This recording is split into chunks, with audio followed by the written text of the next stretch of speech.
नमस्कार, अग्निपथ देख रहे हैं आप और अग्निपथ में आज बात करेंगे 23 की होड़ दिल्ली की दौड़। कांग्रेस की दिल्ली में कल एक बड़ी बैठक होगी। ये बैठक पार्टी के राष्ट्रीय अध्यक्ष मल्लिकार्जुन खड़गे और राहुल गांधी लेंगे। बैठक में शामिल होने के लिए सीएम भूपेश बघेल, प्रदेश प्रभारी कुमारी शैलजा, पीसीसी चीफ मोहन मरकाम सहित छत्तीसगढ़ सरकार के मंत्री और पार्टी के पदाधिकारी दिल्ली रवाना हो चुके हैं। आगामी विधानसभा चुनाव को देखते हुए इस बैठक को काफी महत्वपूर्ण माना जा रहा है।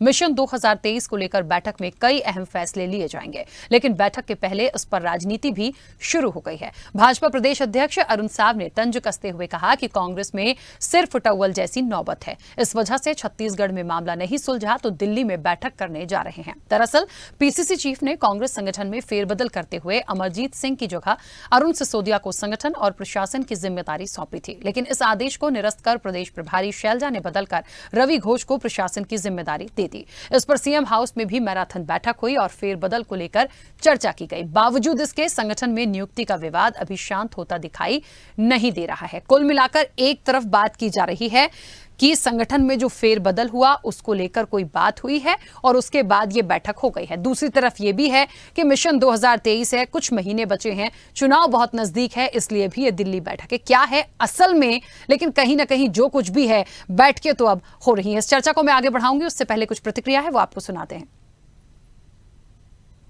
हमारे शीर्ष नेता, हमारे अध्यक्ष जी मल्लिकार्जुन जी खड़गे और राहुल जी मीटिंग लेंगे और उसमें स्टेट के कुछ सीनियर नेता भाग लेंगे और वहाँ पर जो चर्चा होगी उसके बारे में आपको बाद में हम बता देंगे। देखिए, सभी राजनीतिक दल को अपनी बैठक और कार्यक्रम करने का अधिकार है, पर जैसा आपने कहा, जिस प्रकार से कांग्रेस के नेताओं में आपसी झगड़े चल रहे हैं, मुझे लगता है ये झगड़े निपटाने के लिए बैठक है।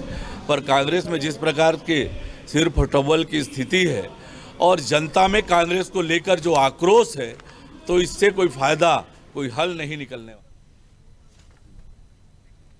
चलिए, तो 23 की होड़ दिल्ली की दौड़। निश्चित तौर पर अब एक तरफ कहा जा रहा है कि सभी लोगों को अपने इंटरनल जो भी चीजें हैं उसका अधिकार है, बैठ के करें, तमाम चीजें करें, लेकिन जितनी बातें निकलकर सामने आ रही हैं वो कई सवाल तो खड़े करती हैं। यदि बैठक है तो उस पर कोई प्रतिक्रिया नहीं होनी थी, यदि प्रतिक्रिया आई है तो इसका मतलब बहुत ज्यादा विपक्ष को पता है। आखिर इन सबके पीछे क्या है? वाकई में 23 की होड़ ही है और इसीलिए दिल्ली की दौड़ है, या फिर जो फेरबदल हुआ है उसको लेकर ये दौड़ है? ये खैर कांग्रेस बहुत अच्छे से स्पष्ट कर देगी। इस चर्चा को मैं आगे बढ़ाऊंगी। हमारे साथ मेहमान जुड़े हैं, सबसे पहले आपका परिचय करा दें। भारतीय जनता पार्टी का पक्ष रखने के लिए सुनील चौधरी हमारे साथ जुड़े हैं। सुनील जी, बहुत स्वागत चर्चा में जुड़ने के लिए। और कांग्रेस का पक्ष रखने के लिए रुपेश दुबे हमारे साथ जुड़े हैं। रुपेश जी, आपका भी बहुत स्वागत है। चर्चा की शुरुआत सबसे पहले रुपेश जी आपसे ही करना चाहती हूं, क्योंकि 2-3 बातें आज निकल कर आई हैं इस पूरी चर्चा के माध्यम से, इस खबर के माध्यम से। एक तरफ कहा जा रहा है कि कुछ फेरबदल हुआ संगठन में, उसके बाद ये सीएम हाउस तक चीजें गई थी और उसके बाद दिल्ली जाना पड़ा। दूसरी तरफ ये भी सही है कि महत्वपूर्ण बैठक है, तमाम दिग्गज हैं, इलेक्शन है, इसलिए भी बैठक है। तो दो तरफ से जब चीजें आती हैं तो मुझे लगता है आप क्लियर करेंगे कि असल में ये बैठक किस उद्देश्य से है। और बीजेपी जिस तरीके से कह रही है कि सिर्फ टॉवल की नौबत जैसी बनी हुई है कांग्रेस में, इसके क्या मायने? कांग्रेस लोकतांत्रिक व्यवस्था पर विश्वास करती है और उसके अंतर्गत जितने भी अपने प्रदेश में चुनाव होने हैं, उन प्रदेशों के अध्यक्षों को और शीर्ष नेताओं को बुला करके उनसे वहां के राजनीतिक परिस्थितियों पे, हालात पे चर्चा की जाएगी और आने वाले समय में हम किस प्रकार से कार्य करें। क्योंकि छत्तीसगढ़ में भूपेश बघेल जी के नेतृत्व में कांग्रेस की सरकार जो जनहितैषी कार्य कर रही है, वहीं मोहन मरकाम जी संगठनात्मक ढांचे संभाले हुए हैं। साथ ही सभी मंत्री गण मजबूती से अपने क्षेत्र में और विकास के लिए कृत संकल्पित होकर के अंतिम व्यक्ति तक लाभ पहुंचाने की जो परिकल्पना को पूरी कर रहे हैं, इसके लिए हम और आम जनता को किस प्रकार से लाभ पहुंचा सकें। छत्तीसगढ़ सरकार की जो योजनाएं हैं उनसे कोई अंतिम व्यक्ति वंचित ना रहे। और चूंकि संभागीय स्तरीय सम्मेलन हो गए हैं, बूथों में हम 29 तारीख से बूथ चलो अभियान के आगाज कर रहे हैं, जिसमें शीर्ष नेता प्रत्येक बूथों में जाएंगे और इस प्रकार से हम सभी प्रकार से प्रदेश के शीर्ष नेता हो या बूथ लेवल का कार्यकर्ता हो, कांग्रेस की योजनाओं को धरातल पे ले जाने के लिए और बूथ तक हमारे संगठन को मजबूत करने के लिए जो दिशा निर्देश, जो प्रदेश में जो कार्यक्रम आयोजित हो रहे हैं, उनकी भी समीक्षा वो दिल्ली में होगी और शीर्ष नेताओं का जो मार्गदर्शन होगा उसका भी हम अक्षरशः पालन करेंगे। शीर्ष नेताओं के द्वारा जिस प्रकार से भाजपा पूरे देश में, पूरे प्रदेशों में अधार्मिक उन्माद फैला करके मुद्दों के दिवालियापन होने के कारण वो अनेकों तरह की अफवाहें फैलाने का काम कर रहे हैं, उनसे भी हमें किस प्रकार से लड़ाई लड़नी है, उनका प्रतिरोध करना है, इन सब चीजों पे शीर्ष नेताओं का रायशुमारी मार्गदर्शन मिलेगा। और आने वाले समय में जिस प्रकार से भी दिशा निर्देश प्राप्त होंगे, उसमें कांग्रेस के प्रदेश के शीर्ष नेतृत्व से लेकर के निचले बूथ लेवल के हमारे कार्यकर्ता हैं, कांग्रेस पार्टी की रीति और नीति के अनुसार काम करके हम छत्तीसगढ़ सरकार की जनहितैषी योजना और छत्तीसगढ़ सरकार की जनहितैषी सरकार के संकल्प को पूरा करके आने वाले 2023 में और आने वाले 2024 के जो लोकसभा के चुनाव हैं, उन चुनावों में हम कांग्रेस को फिर से मजबूती के साथ जन सेवा के लिए तैयार रहने के लिए हमें संकल्प दिलाया जाएगा। ठीक है, चलिए सुनील जी, यहाँ पर तो स्पष्ट हो गया कि बैठक क्यों है, क्यों जा रहे हैं, तमाम चीजें हैं। विपक्ष को ऐसा क्यों लगता है कि सिर्फ टव्वल है या कोई फेरबदल हुआ है इसलिए ये बैठक है, या फिर कुछ और ही चल रहा है? जी नमस्कार। विपक्ष को सिर्फ टव्वल नहीं, पूरे छत्तीसगढ़ की जनता को सिर्फ टव्वल स्पष्ट रूप से नजर आ रहा है। आप देखेंगे कि किस प्रकार से इनके महामंत्री को हटाया गया, राष्ट्रीय अधिवेशन के समय पर उनको हटा दिया गया और वहां पर संघर्ष की स्थिति उत्पन्न हुई। माननीय मोहन मरकाम जी जो इनके प्रदेश के अध्यक्ष हैं, वो स्वागत करने के लिए कैसे सोनिया गांधी जी के स्वागत के लिए इधर से घुसूं उधर से घुसूं, ऐसा उनका चल रहा था। तो वो सारी स्थिति, और फोटोबाजी में भी आप देखेंगे कि नेताओं की फोटो गायब कर दी गई थी राष्ट्रीय अधिवेशन में। तो लगातार 4.5 साल तक के इनका संघर्ष चला है। टीएस बाबा और मुख्यमंत्री जी के बीच में कुर्सी की लड़ाई स्पष्ट रूप से पूरे छत्तीसगढ़ की जनता और देश की जनता दिखी है। इनसे मामले छत्तीसगढ़ में संभल नहीं रहे हैं। छत्तीसगढ़ में सिर्फ टव्वल की भी स्थिति है और भारतीय जनता पार्टी की जो सक्रियता है, भारतीय जनता पार्टी जो संघर्ष सड़क पर कर रही है आज आकर के, उसको देख करके कांग्रेस में घबराहट और हड़बड़ाहट की स्थिति भी उत्पन्न हो गई है। छत्तीसगढ़ में कोई मामला इनसे संभल नहीं रहा है, तो ये दिल्ली गए हैं, दिल्ली जाकर के कोशिश कर रहे हैं कि कहीं ना कहीं थोड़ा बहुत ठीक कर ले, लेकिन जनता छत्तीसगढ़ की पूछ रही है और इनके विधायक जो है वो खुद देख रहे हैं कि वो जहां जा रहे हैं उनकी स्थिति जवाब देने लायक नहीं है। मंत्री 4-4.5 साल में दंत विहीन वाली स्थिति में रहे, कोई अधिकार उनके पास थे नहीं, सेंट्रलाइज व्यवस्था थी, एक जगह से निर्णय होता था और उस निर्णय का पालन करना अनिवार्य होता था। तो स्थिति इनकी लगातार खराब हो रही है। जो इनका वादा था शराबबंदी का, जो इनका वादा था नियमित कर्मचारियों को नियमितीकरण देने का, जो इनका वादा था बेरोजगारी भत्ते का, जो इनका वादा था नौकरी देने का, घर घर रोजगार, हर घर रोजगार का वादा लेकर के आए थे, जो किसानों के साथ वादा करके आए थे, आरक्षण के नाम पर जिस प्रकार से छल करने लग गए, और भ्रष्टाचार तो आकंठ तक डूबी है सरकार। चाहे गौठान घोटाला हो, कोयला घोटाला हो, चाहे कोरोना काल में जो चावल मिला उसका घोटाला हो, चाहे डीएमएफी फंड का घोटाला हो, लगातार घोटालों की बरसात छत्तीसगढ़ में हो गई है। और छत्तीसगढ़ में जहां भी देखेंगे तो इनके अपराध गढ़बंदी की जो है वो चर्चा होती है। एक दिन ऐसा कोई अखबार या टीवी चैनल नहीं होता जहां पर आप देखेंगे कि कोई चाकू चलने की या दुष्कर्म होने की या किसी प्रकार से अपराध होने की कोई खबर ना आती हो। प्रतिदिन अपराध की घटनाओं में लगातार वृद्धि होना, तो सरकार जो है और कांग्रेस पार्टी को समझ में आ गया है कि छत्तीसगढ़ की स्थिति बहुत खराब है। ये केवल हवाई शिकुफेबाजी कर रहे हैं। धर्मांतरण एक बड़ा विषय हो गया है। प्रधानमंत्री आवास में लोगों का, गरीबों का घर ये लोगों ने छीन लिया है। तो ऐसी अनेक मुद्दे हैं छत्तीसगढ़ में जिनसे कांग्रेस पार्टी को अब भय उत्पन्न हो गया है। ये इनको समझ नहीं आ रहा है कि करे क्या, क्योंकि भारतीय जनता पार्टी का एक एक कार्यकर्ता बूथ स्तर तक पहुंच गया है, इनके घोटालों को लेकर के पहुंच गया है। माननीय मोदी जी की 9 साल की उपलब्धि, माननीय डॉक्टर रमन सिंह जी के 15 साल की उपलब्धि को लेकर के कार्यकर्ता भरे बरसात में, मैं खुद सुबह रोज 8 बजे से लेकर के 1 बजे तक के घर घर जा रहा हूं, ऐसे सभी कार्यकर्ता जा रहे हैं। लगातार 1 महीने से हमारा कार्यक्रम चल रहा है और इनको डर भय उत्पन्न हो गया है। एक घर नहीं छूटेगा जहां तक हम अपनी बात है वो पहुंचाएंगे, एक एक व्यक्ति तक हम पहुंचाएंगे। और आज के घोटालों की, और आज ने जो किया है छत्तीसगढ़ में, जिस प्रकार से छत्तीसगढ़ में 1000 किसानों ने आत्महत्या की है, जिस प्रकार से छत्तीसगढ़ में 13,000 से ज्यादा नवजात बच्चे जो है उनकी मौतें हुई है, 5,000 से ज्यादा दुष्कर्म की घटनाएं हुई, ये सारी बातें लेकर के भारतीय जनता पार्टी का कार्यकर्ता निकल गया है। तो इनको डर भय उत्पन्न होना है। छत्तीसगढ़ अब इनसे संभलने वाला नहीं है। कांग्रेस की एक्सपायरी डेट आ गई है 2023। अलोकप्रिय सरकार जो है वो जाएगी इस छत्तीसगढ़ से, और ये दिवालियापन की कगार में है, कर्जदार सरकार है। कर्ज लो, यही इनका एक काम है। और ठीक है सुनील जी, बस ठीक है, मुझे लगता है बहुत सारी बातें आ गई। एक सवाल छोटा सा, किसके नेतृत्व में छत्तीसगढ़ में भारतीय जनता पार्टी चुनाव लड़ेगी? भारतीय जनता पार्टी का प्रत्येक कार्यकर्ता यहाँ पर चुनाव लड़ेगा। नेतृत्व का कोई विषय नहीं है। 3 बार जब हमने इनको धूल चटाया, इनके पास कोई नेतृत्व नहीं था। हम 2003 के पहले भी सामूहिक नेतृत्व में लड़े थे और अजीत जोगी जी की सरकार को खाड़ करके फेंके थे। 2018 तक के चुनाव में भी, चुनाव के पहले किसी को पता नहीं था कि इनका मुख्यमंत्री बनने वाला कौन है। तो सामूहिक नेतृत्व है, सारे कार्यकर्ता मिलकर के लड़ रहे हैं और इनको उखाड़ के फेंकेंगे। और भारतीय जनता पार्टी का हर एक कार्यकर्ता सक्षम है इनसे लड़ने के लिए। इसलिए हम बूथ की खंदक की लड़ाई को उतर गए। ये जाकर के दिल्ली में प्लान कर रहे हैं और हम तो इंप्लीमेंट कर रहे हैं। हम तो बूथों तक पहुंच चुके हैं, लगातार बूथों में जा रहे हैं। तो चिंता इनको होनी स्वाभाविक है। ठीक है रुपेश जी, हमेशा एक सवाल कांग्रेस के पास ये हुआ करता था, अक्सर की चर्चाओं में मैंने देखा है कि यही बात आती है कि किसके नेतृत्व में बीजेपी का चेहरा क्या होगा। उन्होंने बहुत स्पष्ट कर दिया, हम सब एक होकर इस पूरी लड़ाई में हैं, इस पूरी चुनावी लड़ाई में हैं। मुझे ऐसा लगता है भूपेश बघेल ने क्या किया 4.5 साल, उनकी क्या लोकप्रियता है, कांग्रेस ने क्या किया है वो भी लोगों को दिखता है। लेकिन फिर भी क्योंकि विपक्ष है, इनके पास चीजें हैं बताने के लिए। अब सच है झूठ है, देखिए अपने अपने दावे, अपनी अपनी बातें हैं। अब आंकड़ों पर जाएंगे तो हम यदि एक एक आंकड़ों को लेके एक एक चीज पे बात करने लग जाएंगे तो बहुत वक्त लग जाएगा। लेकिन निश्चित तौर पर यदि वो बातें उठा रहे हैं तो उसका जवाब आपको रखना होगा अपने पास इलेक्शन के वक्त, जब जनता के बीच कांग्रेस होगी। राखी जी, एक कहावत है, थोथा चना बाजे घना।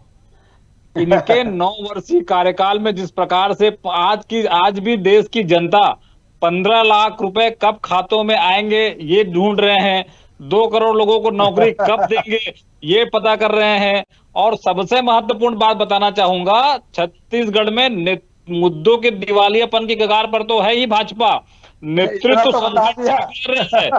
और तो और जिस 15 वर्षीय डॉक्टर रमन सिंह के नेतृत्व में राज करी, उसके बाद भी आज भाजपा चेहरा सामने रखने की स्थिति में नहीं है। छत्तीसगढ़ में भूपेश बघेल जी के नेतृत्व में जन हितैषी योजनाएं धरातल पर लागू हुई हैं। और तो और लगातार इनके चाहे नेता प्रतिपक्ष के परिवर्तन हो, प्रदेश अध्यक्ष का परिवर्तन हो, उससे भाजपा में खलबली मची हुई है। इनके प्रदेश अध्यक्ष कुछ बात कहते हैं तो इनके धरातल में नेता जाते नहीं हैं। गोठान के मामले में गए थे, ये गोठान में जन चौपाल करना था, इनको 4 आदमी भी नहीं मिले। ये ग्रामीण अर्थव्यवस्था जिस प्रकार से मजबूत हुई, इन सब चीजों में ना जा करके स्ट्रक्चर की बात करते हैं। इनके 15 वर्षीय कार्यकाल में जिस प्रकार से भ्रष्टाचार हुआ, शराब का सरकारीकरण हुआ, और तो और झलियामारी कांड हुआ, अगफड़वा कांड हुआ, उसको भी जनता भूली नहीं है। आज छत्तीसगढ़ में कांग्रेस की जनहितैषी सरकार है, हमारे पास सत्ता और संगठन का मजबूत नेतृत्व है। इसके दम पे हम, उसके बाद भी हम दम नहीं भर रहे हैं, हम लगातार जन सेवा करने को किस संकल्पित हैं। हम सत्ता पाने की भूख में नहीं, हम जन सेवा करने के लिए सत्ता में आना चाहते हैं। जिस प्रकार से किसानों ने आत्महत्या की, और सबसे दुर्भाग्यजनक पहलू ये फिर से बताना चाहूंगा, ये किसान की बात करते हैं। जब हमने 2500 में धान खरीदने की बात की, इन्होंने सेंट्रल बैंक को चावल पे अड़ंगा लगाया। आज किसान सम्मान निधि की राशि जब मिलती है, उसके बाद भी ये उस मामले में जा करके लगातार रोड़ा अटकाते हैं और किसानों से जो उनको राशि दी गई है उन राशियों को वापस लेने के लिए प्रयास करते हैं। इन सब चीजों को प्रदेश की जनता देख रही है और आने वाले 2023 के चुनाव में इन्हें धूल चटाएगी। देखिए ये तो खैर आने वाले समय की बात है, लेकिन निश्चित तौर पर बैठकें हो रही हैं, बैठकें करने का अधिकार सभी को है। इतनी बातें मुझे लगता है ज़रूरत थी नहीं, लेकिन फिर भी प्रतिक्रिया आती है तो चर्चाएं ज़रूरी हो जाती हैं। सुनील जी, मुझे एक बात ऐसी लगती है, अभी भारतीय जनता पार्टी भी टिफिन के जरिए जुड़ रही थी, सब लोग साथ में खाना खा रहे थे, बैठकें हो रही थी, कांग्रेस ने बात उठाई थी। आज कांग्रेस की दिल्ली बैठक है तो उस पर बीजेपी बात उठा रही है। इंटरनल कांग्रेस में क्या चल रहा है, कितनी दिक्कत है, ये देखिए ये तो खैर आने वाले समय की बात है कि क्या कैसा है। बैठकें तो होती रहेंगी, इलेक्शन है। महत्वपूर्ण यह है कि इस बात पर फोकस किया जाए कि वर्तमान में छत्तीसगढ़ में क्या सिर्फ बैठकों से ही जीत का मंत्र निकल पाएगा, चाहे वो बीजेपी की हो या वो कांग्रेस की हो। क्योंकि अभी कल कांग्रेस की महत्वपूर्ण बैठक है, इसलिए मैंने कांग्रेस की ये तमाम चीजों पर उनसे सवाल मैं लूंगी। लेकिन निश्चित तौर पर महत्वपूर्ण यह हो गया है कि मुद्दे कौन से हैं, कितना हमने दिया है, कहां हमारी कमी थी पिछली बार की यदि सत्ता परिवर्तन हुआ और कांग्रेस को मौका मिल गया। इन सब चीजों पे मंथन जरूरी है। देखिए हम तो लगातार अपने कार्यक्रमों को बूथ लेवल तक के ले जा रहे हैं। बैठक करना भारतीय जनता पार्टी की परंपरा रही है। हम लगातार बैठक करते हैं, सहभोज हमारी परंपरा में रहा है, तो उसको टिफिन के माध्यम से कर रहे हैं। लेकिन हम लगातार कार्यकर्ताओं के बीच में जाते हैं, बैठते हैं। और अभी कह रहे थे कि मुद्दों की कमी है, मैंने इसके पहले लगातार बहुत सारे मुद्दे गिना दिए। और मैं आपको बताता हूं, ये मोदी सरकार के विषय में कह रहे थे, छत्तीसगढ़ के परिप्रेक्ष्य में बताऊंगा कि मोदी सरकार जी ने 18.35 करोड़ से अधिक लोगों को मुफ्त अनाज इस छत्तीसगढ़ में दिया है। गरीब कल्याण अन्न योजना में, पीएम आवास में 13 करोड़ गरीब लोगों को पक्का घर देने वाली एक सरकार है। जल जीवन मिशन में 12 करोड़ परिवारों को सीधे नल से साफ पानी देने वाली सरकार है। जनधन खाते में 48 करोड़ आज भी दुर्गति है। अमृत मिशन योजना के तहत आप लोग के कारण है, आप लोग के कारण है। उसकी क्रियान्वयन एजेंसी राज्य सरकार है। आप कर नहीं पा रहे हो काम, आप कर नहीं कर पा रहे हो काम। सुन तो रहे आराम से, मैं तो सुन रहा था, आपको सुन लो आराम से। आप क्रियान्वयन नहीं कर पा रहे, भ्रष्टाचार कर रहे छत्तीसगढ़ के अंदर में। आयुष्मान भारत योजना में 1.57 करोड़ लाभार्थी को छत्तीसगढ़ में लाभ मिला। 1600 अस्पतालों में 28 लाख लोगों का मुफ्त इलाज कराने वाली केंद्र सरकार है। One nation one ration card में छत्तीसगढ़ में 52.53 लाख लोगों के कार्ड बने हैं। 33 लाख से अधिक शौचालय का निर्माण हुआ है। प्रदेश में 18,000 से अधिक गांव खुले शौच से मुक्त हुए छत्तीसगढ़। ये मोदी सरकार की योजना है। उज्ज्वला योजना में 5,15,000 से अधिक बहनों को गैस के कनेक्शन दिए गए हैं। इम्प्लीमेंट कितना हुआ? सिलेंडर के रेट कहाँ है? तो मैं आप सुन लीजिए, मैं क्या बोलना चाह रहा हूँ कि जिस विषय पर आरोप लगा रहे थे, माननीय मोदी जी के कारण तो आप धान खरीद पा रहे हो। हाँ, आप उज्ज्वला योजना के बारे में बता दो। उज्ज्वला योजना की रिफिलिंग क्या स्थिति है? 74,000 करोड़ रुपया केंद्र सरकार देती है चावल का। आपका चावल केंद्र सरकार एजेंसी हो, आप केवल एजेंसी हो। और आप ये कितना 12,600 करोड़ रुपया, और बाकी जो इतना कर्ज लिए थे उसको कहां किए? आप जाकर के चुनाव में लगा दिए। असम के चुनाव में, उत्तर प्रदेश के चुनाव में, कांग्रेस के एटीएम बनकर के हिमाचल प्रदेश के चुनाव में। तो ये आपके काम है, भ्रष्टाचार करो। आतंक तक डूबे है भ्रष्टाचारी ये सरकार। ठीक है सुनील जी, एक मिनट जवाब लेने दीजिएगा। रुपेश जी, ठीक है सुनील जी, एक मिनट। मुझे ऐसा लगता है, एक मैं थोड़ी सी बात क्लियर कर दूं। योजनाएं किसकी थी किसकी नहीं थी ये बात की बात है। उन योजनाओं पे इंप्लीमेंट कितना हुआ, कितनों को जितने आंकड़े बताए जा रहे हैं उसमें से किसको कितना लाभ मिल गया, ये महत्वपूर्ण। मैं बार बार बोल रही हूं कि आप यदि 10 योजनाएं लाए हैं, वो किसकी थी, उसको इंप्लीमेंट किसने कराया, एक्चुअल में लाभ कितनों को मिला, इस पर बात होगी तो अच्छा रहेगा। अब हम कह दें कि हमने 10,000 का वादा किया था और 10,000 को मिल गए, तो सर ऐसा नहीं होता। चाहे वो कांग्रेस हो या बीजेपी, मैं दोनों के लिए बोल रही हूं, कुछ ना कुछ कमी तो छूट जाती है। रुपेश जी अपनी बात रखिएगा। राखी जी, जिस प्रकार से सुनील भाई उज्ज्वला योजना के बारे में बोल रहे थे, उज्ज्वला योजना की रिफिलिंग की स्थिति क्या है ये खुद पता कर लें। शराबबंदी पे बोले ना, बंद कब से हो? दोनों के पास मुद्दे हैं, दोनों के पास कमियां हैं एक दूसरे की। शराबबंदी का जोड़ बताओ जी। हमसे तो अयोध्या राम मंदिर का पूछते थे ना। ठीक है सुनील जी, बोलने दीजिए, उन्हें बोल लेने दीजिए, समय हो गया है वैसे भी। सुनील जी देखिए, ठीक है, आपने उनको रोका था, वो चुप हो गए थे, अब आप उनको बोल लेने दीजिए। भाजपा की बौखलाहट ऐसी है और भाजपा आज भी आम जनता के हितों से कोसों दूर है, इसलिए बेतुकी बातें करते हैं। इनको पूछिए किसान सम्मान निधि की राशि वो क्यों वापस करा रहे हैं, क्यों वापस ले रहे हैं? उनके पोर्टल में भरने के बाद और आपको और कुछ बोलना है आप बोल लीजिए। और जिस प्रकार से धान खरीदी के बारे में बोल रहे हैं ना, धान खरीदी मत बोलिए सुनील जी प्लीज। देखिए समय हो गया, उन्हें बोल लेने दीजिए सर प्लीज। दोनों सम्मानीय, अच्छा नहीं लग रहा मुझे, प्लीज बार बार बोलना प्लीज। बता देना, शराबबंदी की तारीख बता दे। हमसे तो बहुत पूछे, मैंने पहले ही कह दिया आप दोनों के पास एक दूसरे की कमियां हैं, तो वो बार बार वही बातें आएंगी, तो मैं बार बार उस पर डिस्कशन नहीं कर पाऊंगी। इस चर्चा में जो बात उनकी पूरी होनी है वो हो जाने दीजिए प्लीज, समय हो गया है। रुपेश जी थोड़ा जल्दी से कंप्लीट कीजिए। छत्तीसगढ़ में भाजपा की सरकार थी तो सबसे दुर्भाग्यजनक निर्णय लिया शराब का सरकारीकरण का, और इनके 15 वर्षीय कार्यकाल में इन्होंने पहले शराबबंदी के लिए भारत वाहिनी का गठन किया था और उसके बाद महिला कमांडो के नाम से गठन किया था, महिला कमांडो की बहनें रात में शराबबंदी के लिए गली गली घूमती थी, उसका यह प्रमाण था कि भाजपा के राज में गली गली में शराब बिकते थे। आज छत्तीसगढ़ में वो स्थिति नहीं है और माननीय मुख्यमंत्री भूपेश बघेल जी ने निर्णय लिया है कि शराबबंदी नहीं, नशाबंदी के लिए कार्य किया जाएगा और उसके लिए समाज कल्याण विभाग को एक कार्य योजना बनाने का निर्णय धरातल पे लागू कर दिया गया है। ये शराबबंदी की बात करते हैं, शराबबंदी में जो नीति नियम बनने थे उसकी कमेटी में नाम देने की स्थिति में नहीं थे और उसके बाद किस मुंह से बात करते हैं। और धान खरीदी की बात, धान खरीदने की पूरा पैसा छत्तीसगढ़ की सरकार कर्ज लेकर करती है। ठीक है, चलिए रुपेश जी। और केंद्र सरकार में जब कांग्रेस सरकार थी तो मात्र 56 लाख करोड़ रुपए कर्ज था। रुपेश जी और सुनील जी, मुझे बीच में रोकना होगा सर, समय हो गया है, फिर इस चर्चा में दोबारा बैठेंगे। आप दोनों का बहुत शुक्रिया इस चर्चा में जुड़ने के लिए। तो 23 की होड़ है और दिल्ली की दौड़ है, बैठक महत्वपूर्ण होनी है, निश्चित तौर पर चुनावी बैठक ये हो सकती है। फेरबदल को लेकर जो बात की जा रही है, सिर्फ टवल की जो बात की जा रही है वो भी हो सकती है। देखिए, जो भी होगा, इलेक्शन है तो ये दौड़ भाग तो हमें देखने को ऐसे ही मिलती रहेगी, लेकिन वाकई में क्या इन बैठकों से और इन मंथन से ही जीत का मंत्र निकलेगा, ये आने वाले समय में देखेंगे। चर्चा में इतना ही, दीजिए इजाजत, नमस्कार। ऐसे ही वीडियोस के लिए लाइक करें, शेयर करें, फॉलो करें, YouTube पर जाकर सब्सक्राइब कर बेल आइकन दबाना ना भूलें और ताजा अपडेट्स के लिए स्वदेशलाइव.com पर जरूर जाएं।